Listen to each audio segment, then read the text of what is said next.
Hello everyone, you all are watching ISPC simplified. और इससे पहले हमारी केमिस्ट्री की सीरीज चल रही है घटना चक्र की, जिसमें ऑलरेडी हमने 5 चैप्टर कंप्लीट कर रखा है। ये छठा चैप्टर है नॉन मेटल्स, ठीक है ना।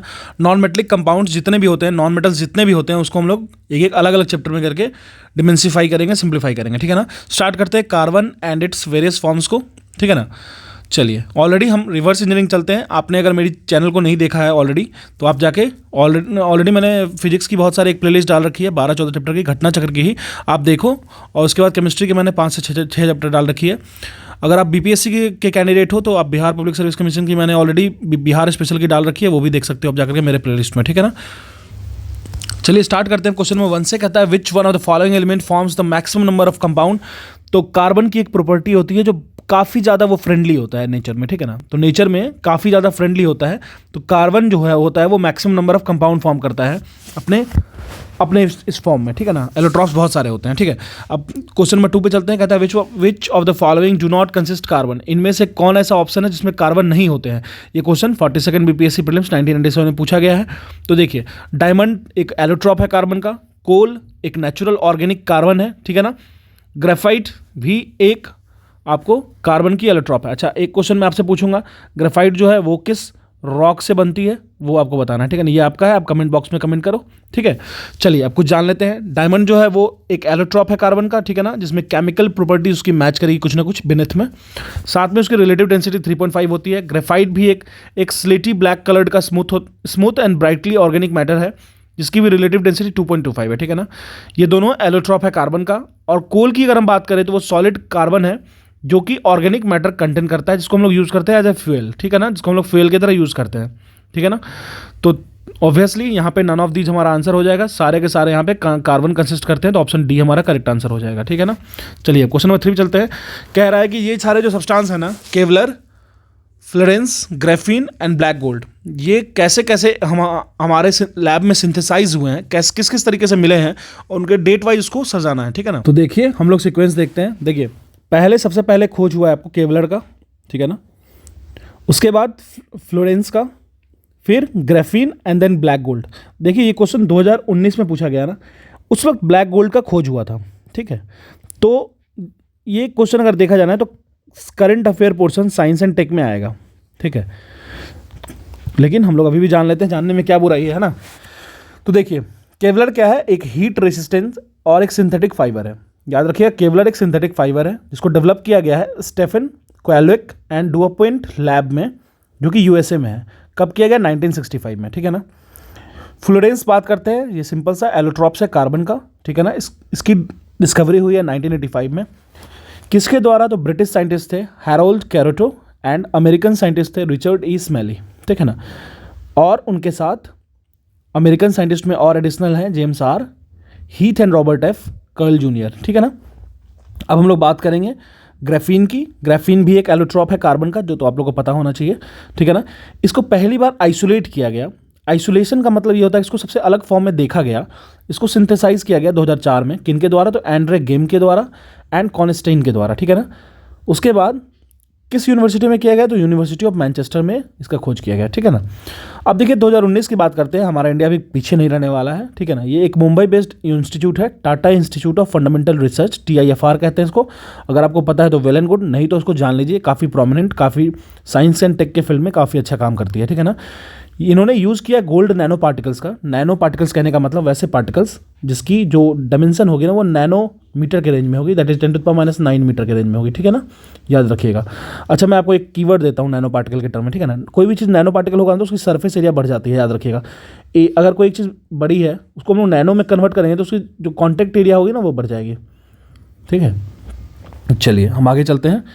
तो उन्होंने एक डेवलप किया नैनो पार्टिकल्स को रीअरेंज करके, उसके साइज को रीअरेंज करके, जो उसके बीच में गैप्स थे ना, उसमें एक नए मटेरियल को, गोल्ड के नैनो पार्टिकल को लिए और उन्होंने रीअरेंज किया उसके साइज को, और उसके बीच में जो गैप था ना उसके बीच में एक नए मटेरियल का डेवलपमेंट किया गया जिसको कहते हैं ब्लैक गोल्ड, ठीक है ना। जिसकी एक यूनिक प्रॉपर्टी जिसने शो किया, ठीक है ना, जैसे कि capacity to absorb light and carbon dioxide. तो वो पार्टिकल क्या करता था कि लाइट को तो एब्जॉर्ब करता ही था और एंड कार्बन डाइऑक्साइड को भी एब्जॉर्ब करता था। अच्छा, आप बता सकते हो मुझे, अगर CO2 एब्जॉर्ब कर लेगा तो क्या होगा? तो पता है क्या होगा? ग्लोबल वार्मिंग खत्म हो जाएगा हमारे वर्ल्ड से। अगर कोई एक पार्टिकल CO2 एब्जॉर्ब कर ले रहा है ना, CO2 को सिंक कर ले रहा है, तो इसका क्या मतलब हो रहा है पता है? कि एटमॉस्फेयर में जो एडिशनल CO2 बढ़ गया है, जिसकी वजह से ओजोन लेयर डिप्लीशन हो रहा है, क्योंकि ओजोन गैस है नहीं है, तो वो मेरा रुक जाएगा। CO2 जो एडिशनल है जो, तो उसको ये एब्जॉर्ब कर लेगा, तो एटमॉस्फेयर में CO2 नहीं रहेगा, तो ग्लोबल एवरेज टेम्परेचर बढ़ेगा नहीं, ठीक है ना, जिससे ग्लोबल वार्मिंग कंट्रोल्ड होगा। तो सोच लीजिए कितना बड़ा, अगर ये सच में अगर प्रैक्टिकली पॉसिबल हुआ इसको लॉन्ग इलोंगेटेड फॉर्म में, तो कितना ज़्यादा फायदा करेगा हमें, ठीक है ना। चलिए अब चलते हैं, मैं थोड़ा इमोशनल हो जाता हूँ इन चीज़ों में जब घुसता हूँ, तो ठीक है, सॉरी फॉर दैट। चलिए क्वेश्चन नंबर 4 पे चलते हैं। कहता है which of the following is made up of carbon only, इनमें से कौन ऐसे हैं जो सिर्फ कार्बन से बने हैं? तो ग्राफीन जो है वो एलोट्रॉप है कार्बन का, ठीक है ना। केवलार मैंने आपको बताया फाइबर है, ठीक है ना। तो ग्राफीन जो है वो एलोट्रॉप है कार्बन का, और ये सिंगल लेयर एटम से बना होता है, लेकिन 2 डायमेंशनल हेक्सागोनल लैटिस होता है। लैटिस कहने का मतलब क्या हुआ? देखिए लैटिस मतलब होता है स्ट्रक्चर। जैसे मान लीजिए ये है, ये एक हो गया क्यूबिक स्ट्रक्चर, ठीक है ना, सॉरी हाँ ये क्यूबिक स्ट्रक्चर हो गया, ठीक है। अब देखिए इसमें क्या होता है ना कि एटम्स यहाँ प्लेस्ड होंगे मान लीजिए, ठीक है।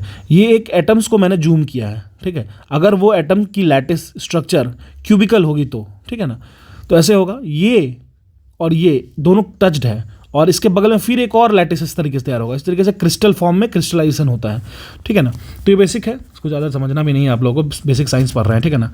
चलिए याद कीजिएगा। अच्छा, इसी तरीके से और भी कुछ एलोट्रॉप्स हैं जो कि कार्बन के हैं, जैसे ग्रेफाइट तो है ही, charcoal, carbon nano tube CNT, fullerenes. Graphene जो है ना वो कार्बन नैनो स्ट्रक्चर का एक फॉर्म है, ठीक है ना। अब चलते हैं, ग्राफीन क्या है?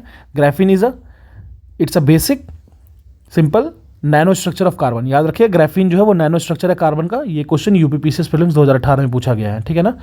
चलते हैं आगे, क्वेश्चन नंबर 6 कह रहा है which of these is not an additional form of carbon, इनमें से कौन ऐसे हैं जो additional form of carbon? Additional form कहने का मतलब एलोट्रॉप्स पूछ रहा है, ठीक है ना।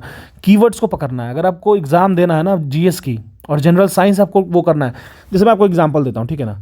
जैसे आपको मान लो कह दिया कैसीन, आपको समझना है मिल्क। जैसे आपको कह दिया मान लीजिए लेग्यूम्स, तो आपको समझना है नाइट्रोजन। तो कैसीन जो है ना वो प्रोटीन है मिल्क का। अगर हम लोग लैक्टीन का बात करें, लैक्टोज, तो ये भी मिल्क में है, लैक्टिक एसिड, ठीक है। अब चलिए एक चीज़ और मैं आपको बताता हूँ, कहीं भी किसी क्वेश्चन में रिलेटिव टर्म है ना, रिलेटिव, तो वो यूनिटलेस हो जाएगा, इस बात का ख्याल रखना है। जैसे relative density, relative velocity, relative density, ठीक है ना। जैसे रिफ्रैक्टिव इंडेक्स क्या है? एक रिलेटिव टर्म ही तो है, इसलिए तो यूनिटलेस है, ठीक है। तो मैं आपको इस तरीके से बताते रहूँगा। अगर आप नहीं देखे हो, मेरे चैनल फिजिक्स की प्लेलिस्ट है, आप जाके देख सकते हो, ठीक है ना। चलिए अब कह रहा है which of the following is not an additional form of carbon, तो कौन सा फॉर्म है जो कार्बन नहीं है? देखिए डायमंड तो कार्बन का फॉर्म है, ये तो सब ये बच्चा जानता है, ठीक है ना। ये भी एक एलोट्रॉप्स है, ग्रेफाइट तो है ही, फ्लोरेंसिस भी है, ये तीनों है। और कौन नहीं है ये समझ लेते हैं, तो वो सिर्फ और सिर्फ ऑक्सो कार्बन नहीं है। अब ऑक्सो कार्बन क्या होता है ये देखते हैं। ये एलोट्रॉप नहीं है, एडिशनल फॉर्म कहने का मतलब कीवर्ड हुआ, ये एलोट्रॉप नहीं है कार्बन का। ऑक्सो कार्बन जो है ना वो इनऑर्गेनिक कंपाउंड है, जो कि ओनली कार्बन एंड ऑक्सीजन के साथ मिलकर बनता है, ठीक है ना। याद रखिएगा, जो कार्बन और ऑक्सीजन के साथ मिलकर बनता है, लेकिन एलोट्रॉप नहीं है। एलोट्रॉप मतलब नेचुरल फॉर्म, ठीक है ना। चलिए अब आगे देखते हैं पेंसिल लीड क्या होता है। भाई ये तो बचपन से जानते हैं, ग्रेफाइट होता है, ठीक है ना, जिसको हाथ में रगड़ के छू के देखते हैं तो बहुत ज़्यादा सॉफ्ट लगता है, तो इसकी लुब्रिकेटिंग प्रॉपर्टी भी बहुत ज़्यादा होती है, ठीक है ना। याद रखिएगा ग्रेफाइट एंड डायमंड जो है ना दोनों एलोट्रॉप्स है कार्बन का। Pencil cores are made of graphite mixed with clay binder which leaves grey और black marks that can be easily erased, ठीक है ना। तो हम लोग ग्रेफाइट को समझ गए। ग्रेफाइट क्या है? एक मिक्सड है, मिक्सचर है। एक तो आप समझिए एलोट्रॉप्स ऑफ कार्बन है, और एक मिक्सचर है क्ले बाइंडर और लिव्स ग्रे और ब्लैक मार्क्स, जब हम उसको करते हैं ना ऐसे तो ब्लैक मार्क छोड़ता है। चलो ये सब कुछ नहीं है, ग्रेफाइट तो आपको पता ही होगा। अब हम लोग समझते हैं लेड पेंसिल कंटेंट। लेड की जो पेंसिल होती है वो क्या कंटेंट करती है? लेड है, लेड ऑक्साइड है, ग्रेफाइट है, लीड सल्फाइड है। तो बिल्कुल ग्रेफाइट कंटेंट करती है। लेड तो शीशा होता है, वो कैसे कर लेगी, ठीक है। तो ग्रेफाइट कंटेंट करती है, इस बात का ख्याल रखना है, ठीक है ना। चलिए अब क्वेश्चन नंबर 9 देखते हैं। कहता है थर्ड एलोट्रॉप ऑफ कार्बन, जो तीसरा एलोट्रॉप है कार्बन का, वो डिस्कवर किया गया 3 साइंटिस्ट के द्वारा। Who were awarded the Nobel prize for chemistry, find out who was not on that team. तो इनमें से कौन नहीं थे? तो देखिए कोरोटो थे, मैंने आपको ऑलरेडी बताया, कर्ल थे, Curl junior, and R E Smalley थे। ये अमेरिकन थे। याद रखिए फाइमन नहीं थी, फाइमन अपने टेक्निक देते हैं, टेक्निक्स, ठीक है ना, फाइमन नहीं थे, ठीक है ना। तो यहाँ पर आंसर हो जाएगा डी, ठीक है ना, जो नहीं थे उनको जानना है। तो एक बार इसको रीड कर लेते हैं। कहता है 1996 में रॉबर्ट एफ कर्ल जो कि यूएसए से हैं, सर हेराल्ड डब्ल्यू क्रोटो जो ब्रिटेन से थे, एंड रिचार्ड ई स्मॉली जो कि यूएसए से थे, इनको अवार्ड दिया गया नोबेल प्राइज़ में, किसमें, केमिस्ट्री में, for the discovery of fullerenes. Fullerene क्या है तो आपको पता ही है, एक एलोट्रॉप है कार्बन का, ठीक है ना, कार्बन का एलोट्रॉप है, कार्बन का फॉर्म है, ठीक है ना। अब देखिए इन्होंने जो बताया ना एलोट्रॉप ऑफ कार्बन, उसमें इन्होंने ये बताया कि जो मॉलिक्यूल्स है ना कार्बन का वो फुल्ली कंडेंस्ड फॉर्म में था, ठीक है ना। अच्छा, वो जो फ्लोरेंस है उसकी मॉलिक्यूलर फार्मूला क्या हो जाएगी, C60। उसको नेम दिया गया फ्लोरेंस, एक नेम है अमेरिकन आर्किटेक्ट का जिनका नाम था रिचर्ड बकमिस्टर फ्लोरेंस, ठीक है ना, तो उन्हीं के नाम पे दिया गया कार्बन के 60 फॉर्म को। याद रखिएगा C60 को हम लोग फ्लोरेंस कहते हैं, एग्जाम में ये भी पूछ सकता है, ठीक है। अब चलते हैं नेक्स्ट क्वेश्चन पे। कहता है which one of the following pair is not correctly matched. तो ड्राई आइस को हम लोग सॉलिड CO2 कहते हैं, एब्सोल्युटली करेक्ट। ड्राई आइस जो होता है वो सॉलिड CO2 होता है, ठीक है ना। अच्छा, ड्राई आइस को कहाँ यूज़ करते हैं, एक बार आप देखते होंगे स्टेज शो होता है, मान लीजिए कि स्टार का, ठीक है ना, स्टेज शो हुआ तो वहाँ पे धुआं धुआं देखते होंगे ना स्टेज पे, तो आपको लगता होगा अरे ये तो मस्त लग रहा है, तो वही जो मस्त लग रहा है ड्राई आइस है, ठीक है ना। चलिए, तो ये हो गया, सही है। सेविन जो होता है इंसेक्टिसाइड है, बिल्कुल करेक्ट है। आगे इसके बारे में देखते हैं। टेफ्लॉन जो है वो पॉलीमर है, बिल्कुल, टेफ्लॉन एक पॉलीमर है कंटेनिंग फ्लोरीन, ठीक है ना, याद रखिएगा टेफ्लॉन एक पॉलीमर है, ठीक है। तो ये तीनों सही है। फ्लोरेंस क्या है, ऑर्गेनिक कंपाउंड कंटेनिंग फ्लोरीन, बिल्कुल नहीं, तो कार्बन कंटेन करता है ना फ्लोरेंस, जिसको हम लोग कहते हैं C60, ठीक है ना। चलिए, तो आंसर हमारा क्या हो जाएगा, आंसर हमारा हो जाएगा डी जो है वो करेक्ट नहीं है, ठीक है ना। चलिए आगे चलते हैं। कहता है बकमिस्टर फ्लोरेंस इज क्या है, एक फॉर्म ऑफ कार्बन कंपाउंड जो कि 60 कार्बन के क्लस्टर्स है, जो कार्बन आपस में बॉन्ड्स बनाते हैं, एक पॉलीहाइड्रल स्ट्रक्चर कंपोज करते हैं पेंटागन्स और हेक्सागन्स का। तो ये ना कंप्लीट फुटबॉल के शेप का होता है, ठीक है ना। तो अब उतना बनाना जरूरी नहीं है, फिर मैं आपको दिखा देता हूँ, ठीक है ना। बेसिकली क्या होता है कि 5 एज होगा उसमें, ठीक है ना, मैं बताता हूँ, इस शेप को बता देता हूँ, बाकी इतना ज़्यादा घुसने की ज़रूरत नहीं है। देखिए क्या होता है, ये एजेज हो गए उसके, ठीक है, ठीक है ना। तो ये सारे अटैच्ड होते हैं इस तरीके से, और एक फुटबॉल शेप का होता है, पूरा कंप्लीट फुटबॉल शेप का, ठीक है ना। तो ज़्यादा रिसर्च भी नहीं करना है इसमें। चलिए आगे चलते हैं। क्वेश्चन नंबर 11 हो गया, क्वेश्चन नंबर 12 पे चलते हैं। कहता है which one of the following pair are not correctly matched. इसमें से कौन कौन से ऐसे पेयर हैं जो करेक्टली मैच नहीं है, ठीक है ना। देखिए बार बार ये फ्लोरीन पे ही, फ्लोरेंस पे ही फिरे हैं। फ्लोरेंस जो होता है वो फ्लोरीन का नहीं, वो कार्बन का कंपाउंड है, C60 कहते हैं इसको, ठीक है ना। ड्राई आइस तो सबको पता है सॉलिड कार्बन डाइऑक्साइड होता है, बिल्कुल सही है। केराटिन जो होता है ना, केराटिन एक प्रोटीन है, ठीक है ना, प्रोटीन है जो कि हमारे ह्यूमन स्किन के ऊपर वाले लेयर में होता है, ठीक है ना। इसी में एक अल्फा केराटिन होता है, ठीक है ना, वो भी ध्यान रखना है। केराटिन याद रखिएगा ह्यूमन स्किन के ऊपर वाले लेयर में पाया जाता है, एक प्रोटीन होता है, ठीक है ना। मस्टर्ड गैस कहते हैं, ये एक पॉइजनस लिक्विड होता है। मस्टर्ड गैस क्या होता है, ये एक पॉइजनस लिक्विड होता है जिसको हम लोग केमिकल वॉरफेयर में यूज़ करते हैं। जैसे हम लोग, जैसे मान लीजिए वर्ल्ड वार हुआ ना, तो वहाँ पे यूज़ कर लिए, कहीं युद्ध हुआ वहाँ यूज़ कर लिए, ठीक है ना। तो ये केमिकल वॉरफेयर में यूज़ करते हैं। तो बाकी सारा तो करेक्ट है, बट फ्लोरेंस हमारा गलत दे रखा है, क्योंकि ये ऑर्गेनिक कंपाउंड कंटेनिंग कार्बन होता है, C60 होता है, ठीक है ना। चलिए आगे बढ़ते हैं। क्वेश्चन नंबर 13 कह रहा है तो following pair is not correctly match. इसमें भी कौन नहीं है मैच कर रहा है। ड्राई आइस आपको पता है, सॉलिड CO2 को ड्राई आइस कहते हैं। मस्टर्ड गैस की बात कर ले तो poisonous liquid use in chemical warfare, बिल्कुल सही है। टेफ्लॉन की बात करें तो पॉलीमर होता है, टेफ्लॉन पॉलीमर होता है, बिल्कुल आपको ये पता होना चाहिए, जिसमें फ्लोरीन कंटेंट होता है, ठीक है ना। फ्लोरीन उसका ऑर्गेनिक कंपाउंड होता है, ठीक है ना। टेफ्लॉन एक, और इसको हम लोग यूज़ करते हैं, होता है ना नॉन स्टिकी पैन में भी यूज़ करते हैं, ठीक है ना, जिसमें आप लोग फ्राई करते हैं कुछ, ठीक है, तो उसमें भी यूज़ करते हैं इसको। फ्लोरीन इसकी कंपाउंड होती है, ठीक है ना। अच्छा, फ्लोरीन का कंपाउंड नहीं है, वो C60 का है। सेम क्वेश्चन, तो आंसर डी हो जाएगा। आगे बढ़ते हैं अब। क्वेश्चन नंबर 14 क्या कह रहा है, देखते हैं। विच one of the following pair is incorrectly matched. Pyrene जो है वो फायर एक्सटिंग्विशर में यूज होता है। सल्फर डाइऑक्साइड एसिड रेन में, बिल्कुल सल्फर डाइऑक्साइड एसिड रेन में यूज होता है। एसिड रेन का हेवियर कंपोनेंट है, एसिड रेन का मेन कंपोनेंट में आ जाएगा आपको एसिड रेन, सल्फर डाइऑक्साइड, ठीक है ना। अब देखिए, और पायरीन जो होता है ना वो फायर एक्सटिंग्विशर में यूज होता है, बिल्कुल यूज होता है। और एक चीज़ हम समझते हैं कि फ्रियोन जो होता है ना वो रेफ्रिजरेंट में यूज करते हैं। फ्रियोन जो होता है वो रेफ्रिजरेंट में यूज करते हैं। फ्लोरेंस फिर से दे रहा है, क्या दे रहा है कंटेंट, फ्लोरीन कंटेनिंग पॉलीमर, तो नहीं ऐसा नहीं है, ये कार्बन होता है C60, उसका ये एलोट्रॉप है, ठीक है ना। तो आंसर डी हो जाएगा, ठीक है ना। चलिए विच of the following do not contain carbon पूछ रहा है, तो कौन नहीं, डायमंड कंटेन करता है, कोल करता है, ग्रेफाइट करता है, सैंड करता है, नहीं सैंड सिलिका करता है, ठीक है ना, याद रखिएगा सैंड सिलिका करता है, और भी बहुत सारी चीज़ करता है। अच्छा कोल की बात कर ले तो ये सेडिमेंट्री ऑर्गेनिक रॉक है, सेडिमेंट्री रॉक है, ठीक है ना, याद रखिएगा ये सेडिमेंट्री रॉक है, ठीक है ना।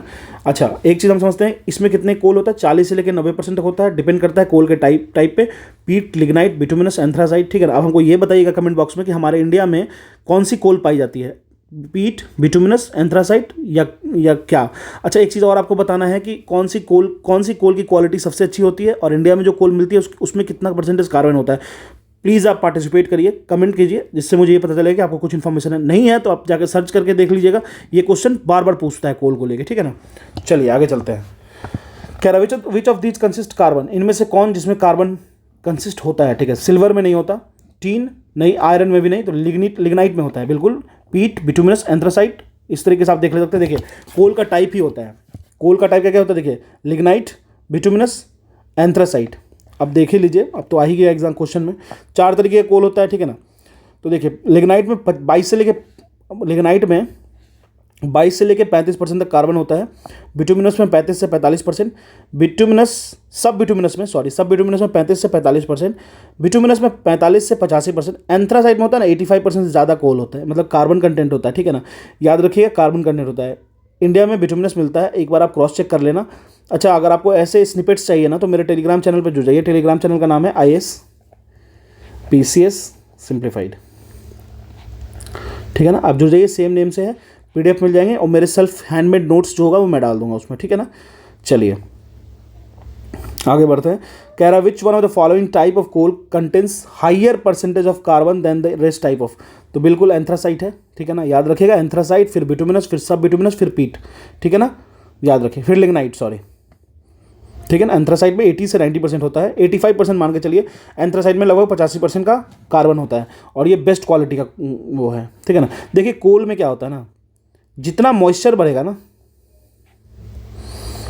उतना स्मोक निकलेगा, वो उतना धुआं निकलेगा उसमें से, जितना धुआं निकलेगा ना उसमें कार्बन कंटेंट उतना कम होगा, वो उसी को कहते हैं वर्स्ट फॉर्म ऑफ कोल। अच्छा एक समझते हैं, अगर कार्बन कंटेंट बहुत ज़्यादा बढ़ गया ना तो उसमें क्या होता है पता है आपको, उसकी हीटिंग कैपेसिटी काफ़ी अच्छी, क्वालिटी कोल की बहुत अच्छी होती है, धुआं कम देता है, और क्वालिटी हीट जो होता है ना, हीट ज़्यादा प्रोवाइड करता है, ठीक है ना। तो याद रखिएगा एंथ्रासाइट, अमेरिका या यूएसए में काफ़ी अच्छा क्वालिटी का कोल मिलता है, ठीक है ना। अब चलते क्वेश्चन में 18 पे, कहता है हाईएस्ट अमाउंट ऑफ कार्बन किस में प्रेजेंट है, ठीक है ना। तो बिल्कुल वो पिग आयरन में प्रेजेंट है, आयरन का फॉर्म है pig iron, wrought iron, steel, alloy steel, ये आयरन नहीं है, स्टील और एलॉय स्टील नहीं है। पिग आयरन में सबसे ज़्यादा कार्बन का कंटेंट होता है। अब कितना होता है हम लोग देख लेते हैं। देखिए पिग आयरन जो होता है ना वो बहुत हाई कार्बन कंटेंट का वो है, ठीक है ना। पिग आयरन में बहुत ज़्यादा हाई कार्बन कंटेंट होता है। बेसिकली कितना परसेंट होता है, 3-3.5 से लेकर 4.5%। एक बात मैं आपको बता देता हूँ पहले ही कि कार्बन कंटेंट आप ये मत सोचना कि 70%, 80%, कोयला नहीं है ये, ठीक है ना। अगर किसी स्टील में मान लीजिए हम अगर 5% से ज़्यादा मैक्सिमम मिला देंगे ना तो स्टील जो हो जाएगा ना वो ब्रिटल हो जाएगा, ठीक है ना। तो मेरा टारगेट होना चाहिए, देखिए मैक्सिमम होना चाहिए 5% के बिलो ही रखिए। उससे क्या होगा, स्ट्रेंथ मिलता है, मटेरियल में स्ट्रेंथ मिलेगा लेकिन उसकी ब्रिटलनेस नहीं आएगी। मतलब वो जैसे कहते हैं ना ईंटे जैसा टूटेगा नहीं, पटक के हम उसको तोड़ नहीं पाएंगे या फिर किसी से हैमर से तोड़ नहीं पाएंगे, ठीक है ना। तो याद रखिएगा कार्बन लिमिटेड होना चाहिए। 5% जो कार्बन आपको देख के लग रहा है तो कम है, नहीं कम नहीं है, मैक्सिमम कार्बन कंटेंट है स्टील और आयरन में, ठीक है ना। ये कोल नहीं है, हम कोल की बात नहीं कर रहे हैं, ठीक है। तो पिग आयरन जो होता है ना उसमें सबसे ज़्यादा कार्बन कंटेंट होता है, ठीक है ना। उसमें कितना होता है 3.5 से लेकर 4.5% तक, ठीक है ना। रॉट आयरन की बात करें तो एक आयरन का एलॉय है, ठीक है ना, जो कि वेरी लेस कार्बन कंटेंट होता है, जैसे 0.08 से कम। पिग की बात करें, पिग आयरन की, तो इसमें आपको लगभग 4.5% तक मैक्सिमम ले जा सकते हैं। अगर हम लोग रॉट आयरन की बात कर ले तो लगभग लेस देन इक्वल्स टू 0.08%, ठीक है ना, याद रखिएगा। अब स्टील की बात कर ले तो स्टील में मैक्सिमम हम लोग 0.2 से लेके 1.5% कार्बन को मिलाते हैं, उसको कार्बन स्टील कहते हैं, ठीक है ना। स्टील में 0.2% कार्बन से लेके 1.5% कार्बन को मिला सकते हैं, जिसको हम लोग कार्बन स्टील कहते हैं। अच्छा, अमाउंट ऑफ कार्बन जो किसी एलॉय मिलाते हैं ना वो किसी स्टील में, तो वो रेंज करता है 0.1 से लेके 1% तक, ठीक है ना। चलिए, ये हो गया कार्बन के बारे में, और carbon mix up in different iron and steel. अब चलते हैं क्वेश्चन नंबर 19 पे, कह रहा है which of the following is not in the form of crystal. कौन क्रिस्टल के फॉर्म में नहीं होता है? डायमंड बिल्कुल क्रिस्टल के फॉर्म में होता है, क्वार्ज भी क्रिस्टल के फॉर्म में होता है, ग्रेफाइट भी क्रिस्टल के फॉर्म में होता है। ये सारा एलोट्रॉप ऑफ कार्बन है। सल्फर जो होता है ना वो क्रिस्टल के फॉर्म में नहीं होता है, याद रखिएगा। सल्फर जो होता है वो क्रिस्टल के फॉर्म में नहीं होता है। अच्छा, क्रिस्टल के फॉर्म में और क्या क्या होता है याद रखते हैं? सॉल्ट होता है, सुगर होता है, डायमंड होता है, क्वार्ज, आइस होता है, ग्रेफाइट होता है, etc are in the form of crystal. लेकिन सल्फर जो है ना वो multivalent non metallic chemical element है, ठीक है ना। मल्टीवैलेंट नॉन मेटालिक है और केमिकल एलिमेंट है। तो ये जो होता है वो क्रिस्टल के फॉर्म में नहीं होता है, ठीक है ना। क्रिस्टल मतलब कहने का डेफिनेट शेप नहीं होगा इसका, ठीक है ना। चलिए अब क्वेश्चन नंबर 20 पे चलते हैं। कहता है consider the following statement. Glass can be etched और स्क्रैच्ड बाय। ग्लास को हम लोग स्क्रैच लगा सकते हैं, ग्लास पे हम लोग स्क्रैच कर सकते हैं, कैसे, ठीक है ना। तो देखिए, डायमंड से कर सकते हैं। आप देखते होंगे कहीं पे अपने घर गए या फिर किसी मार्केट में गए तो जहाँ पे कि देखते होंगे एक फ्रेम बनाने वाला होता है ना, तो एक पेन रखता है हाथ में, उसमें कहता है कि उसके टिप पे डायमंड लगा है, ठीक है। उस पेन के टिप पे डायमंड लगा, वो ग्लास कटिंग का काम उसी से करता है, ग्लास कटिंग का काम उसी से करता है। तो बहुत अमेज्ड नहीं होना है, वो डायमंड का यूज़ करता है ग्लास कट करने के लिए, ठीक है ना। अच्छा, और एक चीज़ याद रखिए, हाइड्रोफ्लोरिक एसिड को भी यूज़ कर सकता है, HF हाइड्रोफ्लोरिक एसिड को भी यूज़ कर सकता है वो किस चीज़ के लिए? तो ग्लास कटिंग के लिए, ठीक है ना। एक्वा रेगिया तो आपको पता ही होना चाहिए। एक्वा रेगिया क्या होता है? ये HCl और HNO3 का मिक्सचर होता है 1:3 के फॉर्म में, ठीक है ना। 3:1 के फॉर्म में, सॉरी 3:1 के फॉर्म में होता है। अच्छा, एक चीज़ याद रखिए, इसी को हम लोग कहते हैं, एक्वा रेगिया को, इससे हम लोग क्या करते हैं? मेटल क्लीनिंग का काम करते हैं। गोल्ड सिल्वर को हम लोग क्लीन करने के लिए, ठीक है ना। तो याद रखिए, लेकिन इसमें क्या होता है, मेटल जो होता है वो पिघल जाता है, पिघल के मेल्ट भी करता है, मेटल मेल्ट भी कर जाता है इसमें, ठीक है ना। जिस तरह घर में जैसे मान लो कि आया कोई आदमी, बोला कि आपको वो पायल वायल साफ़ करवाते हैं ना लेडीज़ लोग, ठीक है ना। तो उनको उससे क्या होता है, इसके आउटर लेयर को स्क्रैच करके वो अपने लिक्विड में डाल लेता है, ठीक है ना। तो इसको याद रखेगा। ये हो गया आपको एक्वा रेगिया के बारे में। तो एक्वा रेगिया जो क्या है, इससे तो नहीं कर सकते हैं। अच्छा, कॉन्सेंट्रेटेड सल्फ्यूरिक एसिड से भी नहीं कर सकते हैं, ठीक है ना, बिल्कुल नहीं कर सकते हैं। इससे उस जो ग्लास होगा वो बेकार हो जाएगा, ठीक है ना। तो याद रखिएगा, इसमें दो ही पार्ट उसका आंसर होगा, डायमंड से कर सकते हैं और हाइड्रोफ्लोरिक एसिड से कर सकते हैं। हाइड्रोफ्लोरिक एसिड का कहने का मतलब HF, ठीक है ना। तो 1 और 2 होगा, तो ऑप्शन सी हमारा करेक्ट आंसर हो जाएगा, ठीक है ना। पढ़ लेते हैं एक बार। डायमंड जो होता है ना उसको grinding, cutting, drilling and polishing use करते हैं डायमंड के लिए, ठीक है ना। डायमंड को यूज़ करते हैं हम लोग ग्राइंडिंग करने के लिए, कटिंग करने के लिए, ड्रिलिंग करने के लिए, पॉलिशिंग करने के लिए, ठीक है ना। ये एक तरीके का एब्रेसिव की तरह यूज़ करते हैं, ठीक है ना। अब बहुत छोटे छोटे डायमंड्स को अगर हम यूज़ करें ग्राइंडिंग व्हील्स में, सॉ ब्लेड्स में, ड्रिल बिट्स में, मैंने आपको बताया ना, एक पेन के ऊपर निब पे लगा दिए रोलर की तरह, उससे हम लोग ग्लास कट कर लिए, ठीक है ना। ऐसा क्यों होता है? क्योंकि डायमंड जो है ना वो हार्डेस्ट एलिमेंट है, डायमंड जो है वो हार्डेस्ट एलिमेंट है, ठीक है ना, जो कि किसी भी कहीं पे भी स्क्रैच डाल सकता है किसी भी ग्लास पे, ठीक है ना। अब हम लोग बात करते हैं हाइड्रोफ्लोरिक HF एसिड की, हाइड्रोफ्लोरिक एसिड की। तो ये स्ट्रॉन्गेस्ट इनऑर्गेनिक एसिड है, ठीक है ना, जिसको मेनली यूज़ करते हैं इंडस्ट्रियल पर्पस के लिए, जैसे ग्लास को छीलने के लिए, मेटल को क्लीन करने के लिए, इलेक्ट्रॉनिक्स मैन्युफैक्चरिंग में, ठीक है ना। याद रखिएगा, इन दोनों का नाम आपको ध्यान होना चाहिए। देखिए, क्वेश्चन IAS प्रीलिम्स 1999 में पूछा गया है, काफ़ी अच्छा क्वेश्चन था बट टफ नहीं था, ठीक है ना। क्वेश्चन नंबर 21 पे चलते हैं। कहता है for the selling of diamonds the unit of weight of is carat, 1 carat is equals to, अगर हम लोग डायमंड के केस में बात करें तो वेट ऑफ कैरेट कितना होता है, ठीक है। तो वो 200 ग्राम होता है, एक कैरेट में 200 मिलीग्राम होता है, ठीक है ना। याद रखिएगा, सॉरी ग्राम बोल दिया मैंने, ग्राम तो बहुत हो जाएगा, मिलीग्राम होता है, ठीक है ना। कैरेट जो होता है यूनिट ऑफ मास इक्वल होता है 200 ग्राम के, 200 मिलीग्राम के, जो कि यूज़ करते हैं हम लोग जेमस्टोन्स एंड पर्ल्स को मेजर करने में, ठीक है ना। चलते हैं क्वेश्चन नंबर 22 पे। कहता है ग्रेफीन जो है ना उसको यूज़ किया जाता है, is frequently used in news recently. ये करंट अफेयर का क्वेश्चन था, इसकी इंपॉर्टेंस क्या है, लेकिन अभी भी ये एप्लीकेबल है। ग्राफीन की इंपॉर्टेंस पूछ रहा है, तो कह रहा है it is a 2 dimensional material. देख रहे हैं 4 ऑप्शन है ना, ठीक है। कह रहा है it is a 2 dimensional material and has good electronic conductivity, बिल्कुल करेक्ट है। ग्राफीन जो होती है वो इलेक्ट्रिकल कंडक्टिविटी उसकी अच्छी होती है। देखिए, कभी भी पेंसिल के अंदर जो है ना ये तो ग्राफीन है, मैं ग्राफाइट की बात कर रहा हूँ कि पेंसिल के अंदर जो ब्लैक कलर का निब होता है ना उसको आप कभी भी उसको बिजली में डाल के पीछे से छिल के छूना मत, ठीक है ना, करंट मार देगा, ठीक है ना। वो गुड कंडक्टर ऑफ इलेक्ट्रिसिटी होता है और काफ़ी स्मूथ होता है। ग्राफीन की नहीं, ग्रेफाइट की बात कर रहा हूँ। ग्राफीन जो होता है ना वो भी 2 डायमेंशनल मटेरियल है, 2 डायमेंशन उसकी स्ट्रक्चर है और बहुत ही अच्छा कंडक्टर है। इलेक्ट्रिसिटी का कंडक्टिविटी उसकी काफ़ी अच्छी है, ठीक है ना। अब देखिए, it is one of the thinnest but strongest material tested so far, ये भी बिल्कुल करेक्ट है। अब चलिए देखते हैं तो थिनेस्ट मटेरियल और सबसे स्ट्रॉन्गेस्ट मटेरियल, ठीक है ना। अब तीसरी, it is entirely made up of silicon and high optical transparency. देखिए, साफ ही गलत हो गया ना, ये तो कार्बन से बना होता है, ठीक है, एंड ऑप्टिकल ट्रांसपेरेंसी भी ज़्यादा नहीं होती उसकी, ठीक है ना। तो ये तो बिल्कुल करेक्ट हो गया, डिस्कार्ड हो गया, ऑप्शन 3 डिस्कार्ड हुआ, तो ये ऑप्शन गया, ये ऑप्शन गया, तो बचा 1 and 2, 1, 2 and 4। फोर्थ देख लेते हैं, it can be used as conducting electrodes, बिल्कुल कंडक्टिविटी उसकी काफ़ी अच्छी होती है। Require for touch screen LCD and organic LED, बिल्कुल एब्सोल्युटली करेक्ट। याद रखिएगा, ग्राफीन को हम लोग एक कंडक्टिंग इलेक्ट्रोड्स की तरह यूज़ कर सकते हैं, जहाँ पे टच स्क्रीन में, LCD में और ऑर्गेनिक LED में यूज़ कर सकते हैं। देखिए क्वेश्चन पूछा गया था IAS प्रीलिम्स 2012 में, और उस वक्त ग्राफीन काफ़ी मोड में था, तो यहाँ पे हो जाएगा 1, 2 and 4, करेक्ट आंसर हो जाएगा C। ठीक है, देखिए तीसरा तो कोई बच्चा भी एलिमिनेट कर देगा अगर वो बेसिक नॉलेज रखता है कार्बन, ग्राफीन, फ्लोरीन, ये सब का, ठीक है ना, फ्लोरेंसेस का, तो ठीक है। चलिए क्वेश्चन नंबर 23 कह रहा है which one of the following material is strongest, इसमें सबसे ज़्यादा स्ट्रॉन्गेस्ट कौन है। तो देखिए जर्मन सिल्वर में जर्मन नहीं होता, ये मैंने आपको बताया था ना, जर्मन सिल्वर में सिल्वर नहीं होता, ये बात मैंने आपको कल मेंशन किया था ना, इसमें आपको सिल्वर नहीं होगा, ये कीवर्ड है, ध्यान रखना, ठीक है। तो ये नहीं होता, ब्रास नहीं हो, स्टील नहीं। ग्राफीन जो होता है ना वो स्ट्रॉन्गेस्ट है, ग्राफीन जो है वो स्ट्रॉन्गेस्ट मटेरियल है, ठीक है ना, याद रखिएगा। चलिए आगे चलते हैं। अब कह रहा है consider the following statement and select the correct answer where from the given codes. कहता है water become harder due to the presence of calcium sulphate and it's not usable. अब हम लोग बात करते हैं क्वेश्चन नंबर 24 पे, कह रहा है consider the following statements and select the correct answer where from the code given below.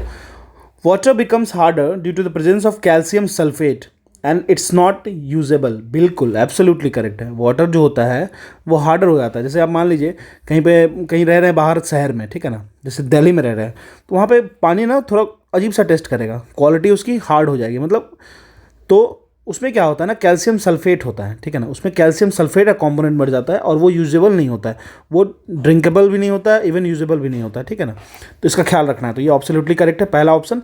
अब देखते हैं दूसरा क्या कह रहा है, diamond is harder than copper and iron, बिल्कुल, तभी तो डायमंड जो होता है वो हार्डर होता है कॉपर, तो डायमंड जो ना हार्डेस्ट मटेरियल अवेलेबल है, ठीक है ना, हार्डेस्ट याद रखिएगा, हार्डेस्ट, स्ट्रॉन्गेस्ट नहीं बोल रहा हूँ, हार्डेस्ट बोल रहा हूँ, अंतर समझिएगा।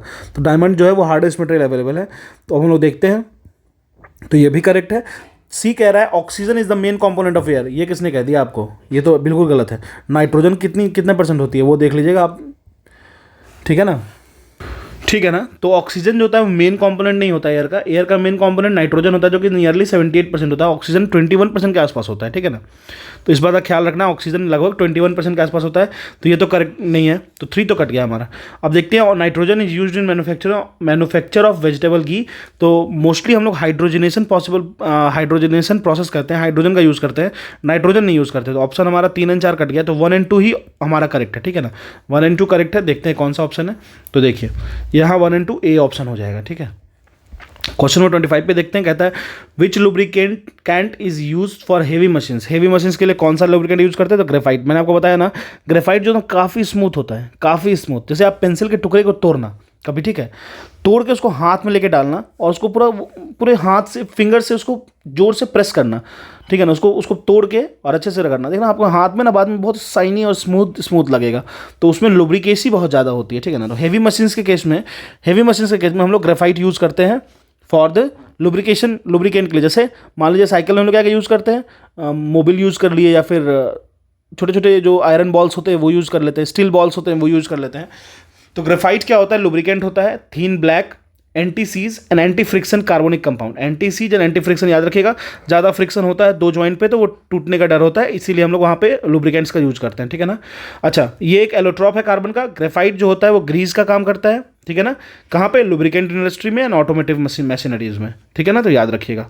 चलिए क्वेश्चन नंबर 26 चलते हैं, कह रहा है which of the following is use as a lubricant, किसको लुब्रिकेंट की तरह यूज करते हैं, तो बिल्कुल वो तो हम लोग जानते हैं, ग्रेफाइट होता है, ग्रेफाइट को हम लोग लुब्रिकेंट की तरह यूज करते हैं। ये एक pure crystalline allotrope of carbon है, ये लुब्रिकेंट की तरह यूज होता है, ठीक है ना, इसके बारे में हम लोग ऑलरेडी जान चुके हैं। अब चलिए, ड्राई आइस क्या है, सॉलिड CO2 को जो ड्राई आइस कहते हैं, तो हम लोग जान रहे हैं। देखिए BPSC कितना वो है, मजबूर है आदत से, 44 BPSC, 43 BPSC, 42 BPSC, लगातार 3 साल ये पूछा गया है। अब आप बताइए, लगातार 3 साल पूछा गया, मतलब क्या है कि जो बच्चे 44th के बाद दे रहे हैं उनके लिए तो 149 क्वेश्चन ही हो गया ना, पूरे का पूरा 150 में, समझ रहे, तो कट ऑफ तो जाएगा ही भाई, कट ऑफ तो पूछेगा ही, ठीक है। मैं आपको कह रहा हूँ ना, अगर आप BPSC के स्टूडेंट हो ना, तो आप बस ल्यूसेंट, घटना चक्र, स्पीडी और 1-2 करंट अफेयर ले लीजिए बिहार का। साइंस में थोड़ी आपकी अच्छी पकड़ होनी चाहिए, साइंस थोड़ा आपका अच्छा होना चाहिए, मैथ्स पे कमांड होना चाहिए, आप निकाल लोगे आराम से, ठीक है। अब चलते हैं क्वेश्चन नंबर 28 क्या कह रहा है, which one of the following is called dry ice. Dry ice तो कहते हैं, तो बिल्कुल वो तो कहते हैं सॉलिड कार्बन डाइऑक्साइड को, ठीक है। केमिकली ड्राई आइस क्या होता है, तो ड्राई आइस क्या होता है, solid carbon dioxide. Same question, और ये सिर्फ बीपीएससी का ही हाल नहीं है, स्टेट पीसीएस सारा ये हाल है, ठीक है ना। अभी देखिए मैं बीपीएससी की 30 दिन के शेड्यूल चला रहा था, 15 दिन में पूरी की पूरी सिलेबस खत्म होने पे आ गई है, ठीक है ना। फिर से सेम क्वेश्चन, ड्राई आइस क्या है, ड्राई आइस है आपको फ्रोजन कार्बन डाइऑक्साइड, ठीक है ना। सॉलिड कह सकते हो, फ्रोजन कार्बन डाइऑक्साइड होता है, ठीक है। सेम ड्राई आइस क्या है, तो सॉलिड CO2। देखिए आप देखिए आदत से मजबूर पीसीएस कितने होते हैं, UP UD LDA prelims 2013, Uttarakhand PCS RAS RTS, Jharkhand PCS, UP PCS, Uttarakhand PCS, BPSC तो पागल ही है इसके पीछे, ठीक है ना। तो वही है, आपको नेचर और बिहेवियर समझना है, आप आराम से कर लोगे। अच्छा, वाटर गैस क्या होता है, तो वाटर गैस होता है कार्बन मोनोऑक्साइड प्लस H2, ये होता है कार्बन मोनोऑक्साइड। अच्छा, एक मैं आपको एक चीज़ और बताता हूँ, अभी ठंड का समय है ना, घर में जो आप लोग हीटर यूज़ करते हो ना, आप ना घर में कभी भी हीटर को रूम क्लोज करके यूज़ मत करना, ठीक है ना, कभी यूज़ मत करना। इससे क्या होता है मैं बताता हूँ आपको। देखिए हमारा जो ब्लड है ना, उसमें पाया था हीमोग्लोबिन, ठीक है, HB। हीमोग्लोबिन क्या करता है ना, ये ऑक्सीजन को डिसॉल्व करता है हमारे ब्लड में, ठीक है ना। जैसे ये ब्लड जा रहा है, ये मान लीजिए ये वेंस है, इसमें ब्लड जा रहा है, ठीक है ना। ये क्या करेगा, ये क्या करेगा, इसमें से हीमोग्लोबिन ऑक्सीजन को जो हमारे लंग से आ रहा है उसको ब्लड में मिक्स करता है। लेकिन हीमोग्लोबिन का एक और है ना, जो कार्बन मोनोऑक्साइड होता है ना, CO, वो क्या होता है ना, उसकी एफिनिटी ज़्यादा होती है, वो ज़्यादा मिक्स हो सकता है ब्लड के साथ एज कम्पेयर टू ऑक्सीजन। मतलब कार्बन मोनोऑक्साइड जो होता है वो ज़्यादा मिक्स हो सकता है ऑक्सीजन के कंपेरेटिवली ब्लड में, ठीक है ना। तो जब हम हीटर यूज़ करते हैं ना घर में, घर बंद करके, तो क्या होता है ना वहाँ पे कि जैसे मान लो जो एयर वहाँ कम होते चल जाती है ऑक्सीजन, तो वहाँ इन एब्सेंस ऑफ एयर जो एयर बर्न होता है ना, उसकी वजह से कार्बन मोनोऑक्साइड बहुत बन जाता है वहाँ पे, वो हमारे ब्लड में मिक्स हो जाता है। और ये जो होता है ना, ये हमारे ब्लड में ऑक्सीजन कम होने लगेगा, धीरे धीरे हम लोग डेथ कर जाएंगे, ठीक है ना। तो याद रखिएगा ये चीज़ से बचना है। तो वाटर गैस क्या होता है, हम लोग क्वेश्चन में चलते हैं, कार्बन मोनोऑक्साइड प्लस H2 की मिक्सर होती है, CO प्लस H2, ठीक है ना। ये वाटर गैस कहते हैं, ठीक है। अब चलिए क्वेश्चन नंबर 33 देखते हैं, कह रहा है the gas which comes out an opening of soda water bottle is. जब हम लोग सोडा वाटर बॉटल को खोलते हैं, कोल्ड ड्रिंक्स को खोलते हैं, तो कौन सी गैस बाहर आती है, तो वो कार्बन डाइऑक्साइड होती है। ये देखिए बीपीएससी प्रीलिम्स में पूछा गया है क्वेश्चन 2017 में, ठीक है ना। अब देखिए what is the bond order of CO group, ठीक है ना। देखिए इस क्वेश्चन को अगर हम बनाने बैठे ना तो बहुत टाइम जाएगा, कम से कम 5 मिनट चाहिए होता है इसमें, एंटी पैरेलल एलिमेंट्स को निकाल के, फिर ऑर्बिटल कन्फिग्रेशन लिख करके, सब एटॉमिक कन्फिग्रेशन को लिख करके हमें चेक करना पड़ता है टोटल, ठीक है ना। तो एक काम करिएगा आप मेरे तरफ से, बीपीएससी में आज तक 2 बार पूछा है ये क्वेश्चन, ठीक है ना।